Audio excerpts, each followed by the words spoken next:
Good morning, John. I come to you today in a series of ones and zeros passed through tubes made of copper and glass, retrieved instantaneously whenever you want to see it. In fact, wherever you want to see it in the entire world. In an age of such wonders, I cannot help but ask the obvious question, why are we still doing television at all? I did it just the other day, sat down in front of a television. The last time I had cable inside of my house was 2002. So all of the small little changes that have happened in those 10 years sort of come rushing onto me all at once. And I have to say, it freaking sucks! One of the joys of television used to be flipping channels. Now this is no longer possible because something in the last 10 years has necessitated a 5-second gap between when I push the up button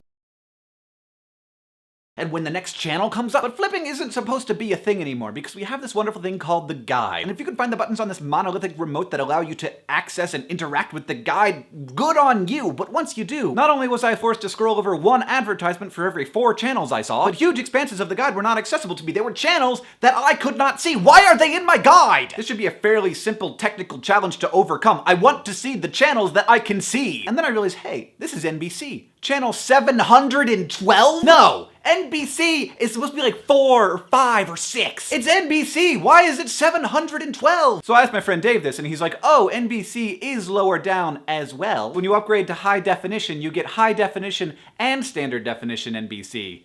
Why do I want the SD NBC if I have the HD one? And the HD one, the one that you want to watch, is in the 700s. I'm not gonna talk a lot about the content of television because YouTube has crap too, you know? But I am a little bit frustrated by the advertisements running on my science channel right now for a show called Finding Bigfoot. I do think there's a squatch in these woods.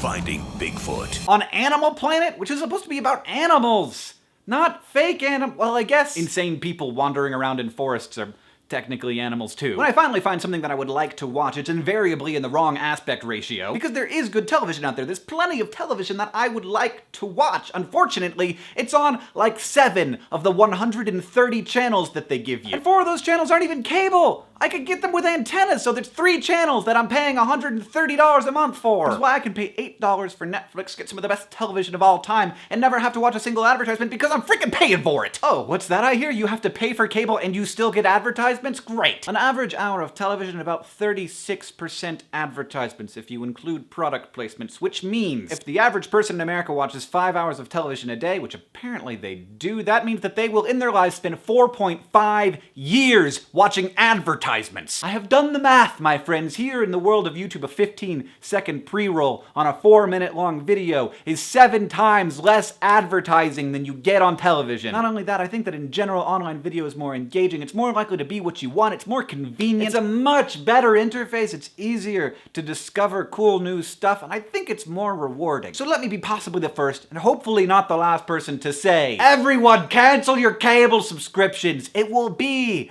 okay. John and I are doing our part with a total of at least 6 videos on YouTube per week if you subscribe to Vlogbrothers, SciShow, and Crash Course, which will launch January 25th. And you can more than double that number if you subscribe to Hank Games and Truth or Fail as well, and I don't see why you wouldn't. Thank you to the world of online video and for you, the pioneering viewers who are making this transition not just possible, but necessary. John, I will see you on Tuesday. It sounds so weird.